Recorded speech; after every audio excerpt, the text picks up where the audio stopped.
Good evening, family, loved ones, all the people who are trying to get healthy. We're just trying to do the best we can. After I taught you how to make the cauliflower quinoa rice last night, I hope you were able to incorporate it in some of your dishes today. If not, there's always tomorrow. But like I said, tonight we're gonna cook some food. And so I haven't cooked dinner yet. It's getting pretty late, so let's see how fast, when you're exhausted, you can put together a quick, healthy meal. This is the challenge for tonight. Watch, I think you're gonna be impressed. Now, already I have some kale greens in here. Now, I'm never gonna talk about anybody's products that I don't like, unless you try to food poison me like that ceviche place. But for the most part, I'm not gonna talk about it. I will give props out to brands I do like. I like this brand. And when they say that they're washed, they are. I have found over the years that they are washed. They're clean. And for people like me, sometimes I'm tired. Sometimes my fingers don't want to do what they're supposed to do. So I just have to make something quick. And I have to do it, I can't just stand there chopping up all that kale. I have to have it pre-cut up. So, you understand. So what we're going to do is, we're just going to pour a little olive oil over the kale, okay? Just a little bit. My friend Breezy taught me how to make kale. And she told me, you just have to massage the kale. But I need a little bit more than massaging because, I grew up eating collard greens. So, I want a little bit more than just a massage. But thank you, Breezy, for turning me on to kale because I've been on it ever since. And you're beautiful. Okay, so here's some garlic. Most of the time, I like to use fresh garlic. But you know what? Like I said, I'm tired tonight, and it is organic. So here's something that, if you don't have a lot of time, it's a quick step. We take it out of the way, okay? So now I am going to add some water because you can't cook greens with no water. But with kale, you don't want to put too much. Like with collards, they really need to cook down. So you want to put more, you want to put more water in collard greens. But in kale, let's just get it going. And let me start telling you stuff after we get it going. All right. So we learned about cauliflower and quinoa rice last night. Okay. Now tonight, I'm going to teach you a wonderful, I would say, South Florida favorite, Caribbean favorite, a Bahamian favorite. Everybody does their version of peas and rice. So I'm going to teach you a delicious, super healthy way to eat peas and rice without loading yourself up with rice. Okay, so here we have a pan right here. Okay. So, remember this quinoa from last night? Here it is. Now, I'm not really good at math, but I think if I go like this, okay, if it's a third cup, how much more do I have to put in it to be a cup? A fourth of a cup, right? Yeah. If it's 3/4 of a cup, all I have to put is 1/4 more. For real, right? Okay, hold on. Don't go anywhere. Let me find a fourth of a cup thing. You know what? We don't have one, but I know how much a fourth of a cup is by eyeballing it. I know how much it is. That's about it right there. I got it. I wouldn't suggest you do that unless you cook a lot, but I got that. Okay, so now we're gonna put the water in the quinoa, okay? So we just need 2 cups of water, okay? And after we put the 2 cups of water in, I'm not putting exactly 2 cups, you know why? Because I would like to pour a little Goya coconut milk in there. Okay, I'm just gonna put that in there because you'll see why it's gonna give it a nice little pop. All right, some people use the coconut cream. That's real good too. But we're gonna start off slow. Okay? And let's put some more garlic in here because I mean garlic just let's just be for real. It makes everything taste better. All right, so let's put a little squeeze of garlic in there. All right. And now, I'm from Miami. I don't live without this. Now see, there's like Sazon, and then there's like adobo, and there's like sofrito. There's like a whole bunch of different flavorings. You know, like, and even when you're cooking like Asian, like Chinese food, they have that Chinese 5 spice.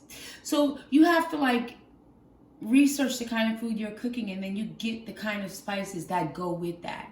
Now with this, sometimes because it's made different throughout the island, so sometimes, you know, people put tomato paste in their pigeon peas and rice.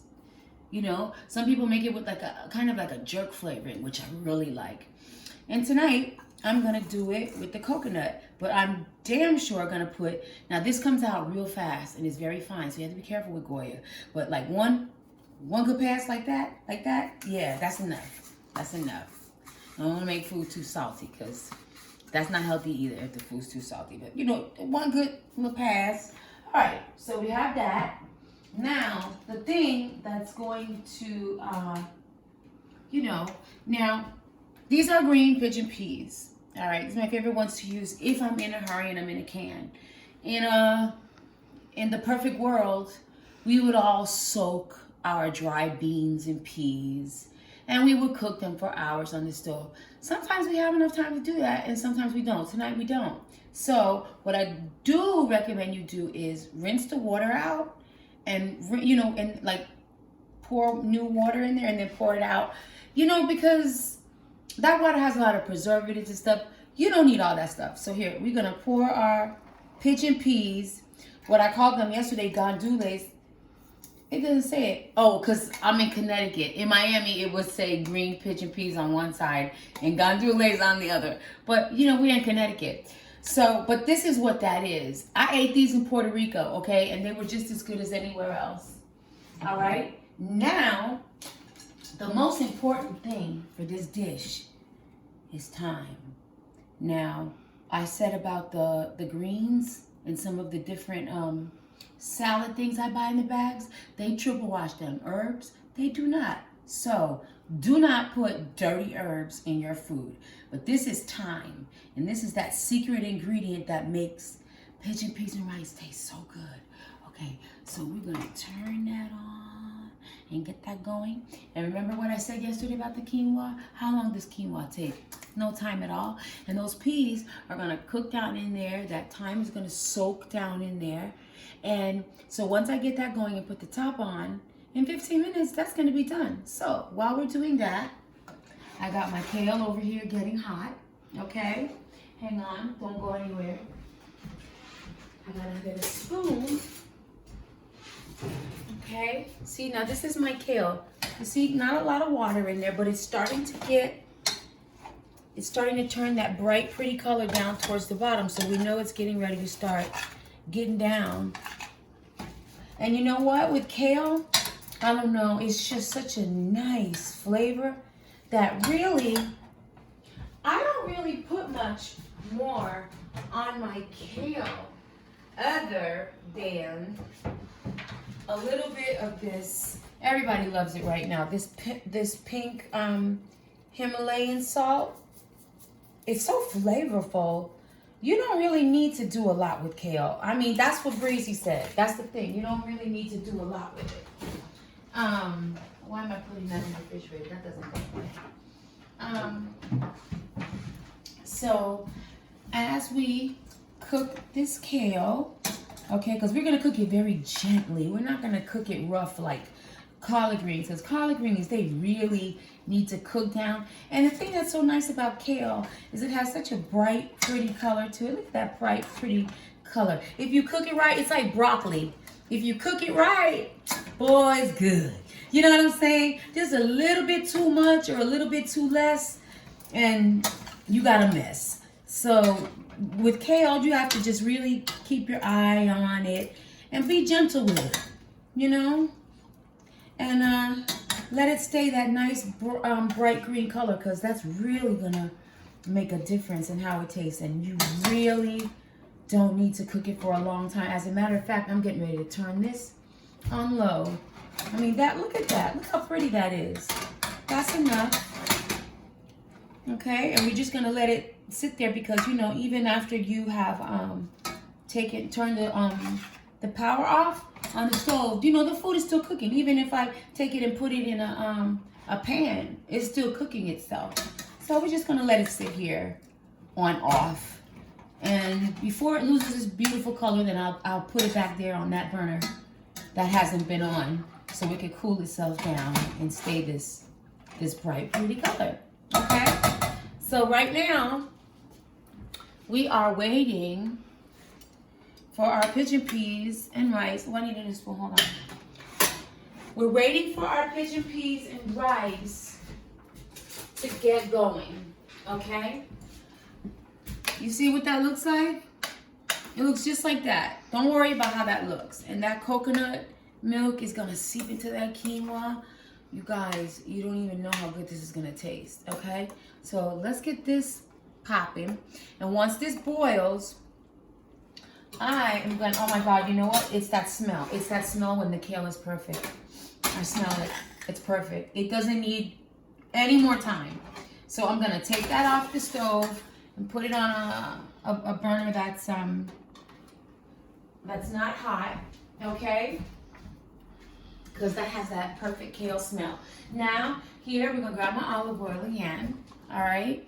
Put a little olive oil, just a little bit, never put too much, okay? Now, we're gonna turn the stove on.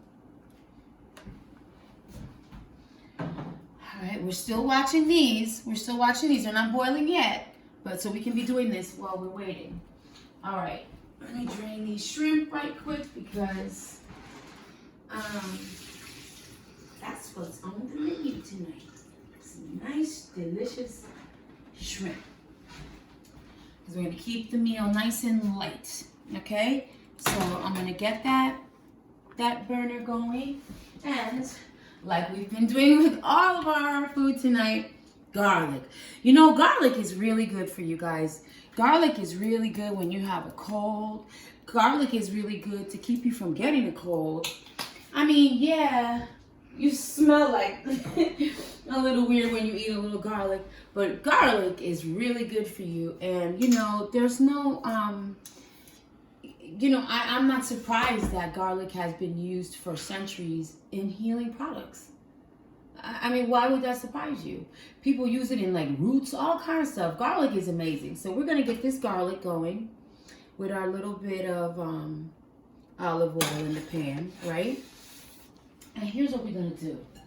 Because these shrimp, boy, they're gonna have a nice flavor. See, tonight, I'm also teaching you what to do with herbs. Because you see, look at that. Look down in here. You see that thyme? You see the thyme? Fresh herb thyme boiling down in there. Now, when it gets to a boil, we're going to put the top on, right? Okay? But see, when you use fresh herbs, you don't have to use a lot of other stuff. Now, see, look at me. I'm putting these rosemary sprigs. Look at that. And when that oil comes out of those rosemary sprigs, ooh, it's going to smell so good. Ooh, it's going to make the shrimp taste so good. I promise. Watch, you guys. Okay. Let me turn it down. I don't want it to burn. Okay, so we're going to put some rosemary sprigs. As you can see, I'm just ripping them off and putting them in there. And we're getting the oils to come out. But I'm feeling like it's a little too hot, so let's do that. And here we're going to put these shrimp in here. I'm going to put these shrimp in here and wash them. Oh, it's going to look so beautiful. Let me turn that down a whole bunch. Because I really want the shrimp to like, I don't want them to fry. I want them to kind of like simmer. I want to saute them, or whatever the right word is. But you smell that? You smell that? Oh, I wish you, through the camera, could smell that. But I'm sure they're saving that for the iPhone 12. But right now, we're doing this. Look at those shrimp. Just a little bit of olive oil some rosemary. I can't tell you what this kitchen smells like right now. And that's all I'm doing. Now, these shrimp were already cooked, okay, because they were on sale. So I got myself 2 frozen bags of shrimp. They were on sale. If you can get you some raw shrimp, that is the way I do prefer to do it, with raw shrimp. But there is nothing wrong with this recipe. Okay? All right, now look here. Our pigeon peas and quinoa rice, right? They're starting to get going. Look at that. They're boiling. Now, let me go to the top. Excuse me 1 minute, please. I'm going to get the top. And I'm going to put the top on top. That's where it belongs. And I'm going to now turn it down low so that the quinoa can absorb the water and the coconut milk, and the beans, the pigeon peas, can get cooked. And you'll also find that all of the little tiny baby leaves on the thyme, they're gonna just drop off and they're just gonna distribute themselves throughout the dish, okay? And then you just take a fork before you serve it. You just go through and take a fork and you just pull them out. It's not gross or anything, but look at this shrimp. See, I'm just sauteing it lightly, and that garlic and that rosemary smell is unbelievable. And you know what? The shrimp is done. Okay, so now the shrimp is done. The beautiful kale is a beautiful green color. Look at all those nutrients. Look at all of those vitamins in there. I mean, how could that not be good for you? Okay, so the shrimp is done. The kale is done. So all we have to do is wait for these beautiful, beautiful, I don't want to keep opening it, but you know, the smell is just, and I just want to show you what we're dealing with here. I think this will probably take about 10 minutes, okay? And I'm not going to keep you for 10 minutes. What I'll do is, though, when this is done, I will post a picture of the finished product. Now, like I said, pigeon peas and rice, very cultural dish throughout the Caribbean, okay? And black people, like Black American, is very, very cultural dish, and it's delicious. No, there's no pigeon in it. They're just called pigeon peas. Just like there's no black eyes in black eyed peas. There's no eyes in there. They just call black eyed peas. So, pigeon peas and rice instead of using rice. Pigeon peas and quinoa. And like I talked to you yesterday about that texture, do you like that little texture in your mouth? Ooh, pigeon peas and quinoa really give you that texture. So I'm gonna let this finish cooking. I'm gonna wrap it up right now. I want you to take a look at all these beautiful things. What was this, 10 minutes? 10 minutes, is that what it was? And as soon as that's done, we're done, and I'm gonna post a picture. Family, I love you. Eat like this, eat like this. I love you, family, friends. Be healthy, okay? Keep yourself in a healthy position. None of us know how much time we have left. We don't know anything, okay? So at least do the thing that you know that you have some control over, okay? I love y'all.